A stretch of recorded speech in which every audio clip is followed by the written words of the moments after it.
Solve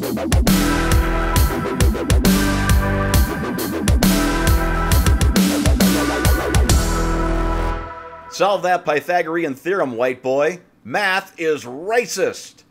Oh boy, gents, I'm not making this up. Oh, by the way, hi, I'm Steve Green. This is Right Angle with Bill Whittle and Scott Opp, brought to you by the paying members of BillWhittle.com. And gents, get this.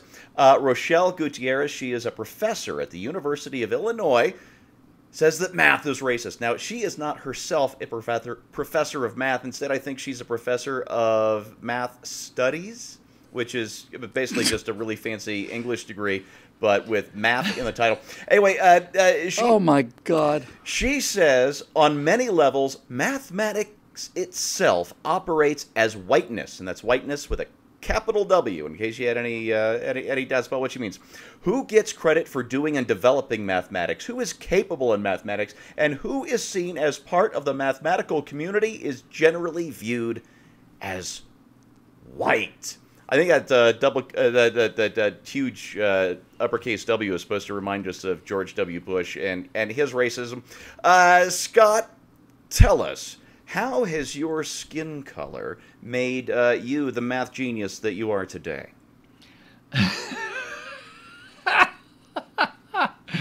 Oh, my goodness. Well, you know, math as a concept sort of ended for me in the 8th grade. Yeah, it's about the that's same. when they came in with this notion that you could use letters in mixed in with the numbers in math. And that made no sense to me because up till then, there was a beautiful apartheid going on where the letters stayed in the English class and the numbers stayed in the math class and they didn't mix and everything was good. But once you started having like 2a plus 3b equals 7xyc or what, that just made no sense to me. I just never got it into this thick skull. You know, just this notion that somehow, well, it's, you know, math is generally a white phenomenon. Well, I guess in the United States, a lot of things are generally a white phenomenon. I mean, you know, up until, like, I don't know, maybe the last 40 or 50 years, it was generally a white country. So with, you know, the black population was around 12%, I think. I don't know what the Latino population was 40 or 50 years ago. I know it's ballooned since then. And we may be getting in the next few years to a 50-50 sort of brown-white ratio. The absurdity of taking something that is by its very nature empirical and imputing to it some sort of social construct that insists that if somebody develops something who happen to have, you know, fairer rather than, you know, more mocha toned skin, therefore there's something wrong with it. I mean, from what I understand, wasn't Pythagoras, isn't that a Greek name? Indeed, yes. Yes, and in the Mediterranean area, I think the term they use for the skin there is more olive toned. I don't know. It's just these people have no other way of making, and by these people I mean professors of math studies, have no other way of making a name for themselves. I mean, what if she didn't do this? What else is she going to do? Is she going to write a book that people are going to read? Oh boy, yeah. You know, I didn't look at her CV, but I'm going to guess she hasn't published a whole lot. Is that a safe assumption? I think that's fair. All right, yeah. This actually does get a little more serious, and Bill, I want to address this part to you. She also said, if one is not viewed as mathematical, there will always be a sense of inferiority that can be summoned. And she says minorities have experienced microaggressions from participating in math classrooms where people are judged by whether they can reason abstractly. Bill, this is more than just an attack on on whiteness, isn't it? Well, first of all, this is the most racist article I've seen in a long time. What she's arguing is that black people, for example, or other minorities are not capable of reasoning in an abstract way, which is clearly not the case. So unlike this racist professor, I think mathematics stands on its own. Some people can get it, some people can't. Mathematics is actually pretty easy until the point where you start mixing letters in with numbers, and at that point it starts to get to be a completely different language. I'm actually happy to see articles like this because I have gotten a strong sense for the last 4 or 5 years that the entire country's just had enough of this nonsense. Just had enough of it. And the more nonsensical it gets, the better I think it is for us. I was never good at math, and I didn't realize until 4, 5, 6 minutes ago that I am in fact a mathematical genius, because while I can't do math, I excel at math studies. So I'm very familiar with was it Newton's and Rene Descartes' race to achieve calculus, integral calculus, differential calculus. I know a bit about the Greeks and Pythagoreans and their religious cults and so on.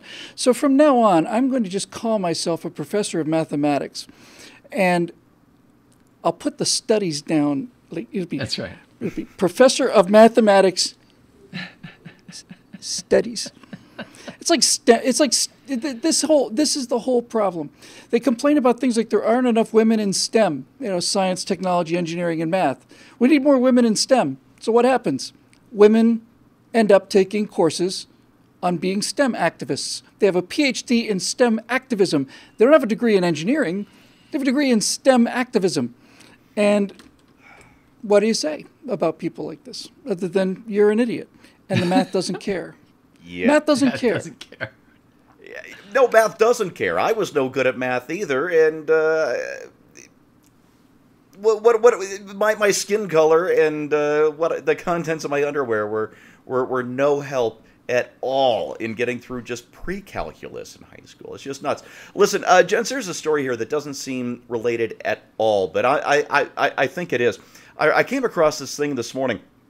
Think about it, of all the things we have to worry about in your day. A woman by the name of something Hutchison. I lost her first name.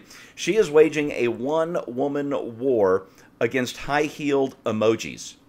There are apparently 3 official women's shoe emojis, and they're all high-heeled. And she's got a hashtag that says "I wear flats," because women don't always wear high heels, and some women can't wear high heels, and to impugn the women have to wear high heels is somehow sexist in the same way that math is somehow racist. And let me tell you how these stories are related. We have 2 people on the left here. One is fighting to take something very serious, mathematics, hard sciences, and trivialize them. The other is trying to take the most trivial thing in the world, emojis, and elevate it to something serious. And what these 2 stories have in common, what these 2 efforts have in common, is the destruction of Western civilization. And I am not exaggerating one little bit. They want us to worship the trivial, and they want us to forget the sciences and the mathematics that the Western civilization of any color built and created, and is the foundation of everything that we have and enjoy and work so hard to keep. And they would take it all away from us over the triviality that has become modern leftism.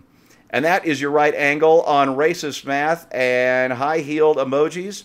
Didn't think you'd ever see that one, did you? Brought to you by the members of BillWhittle.com. Thanks for watching, and we'll see you next time.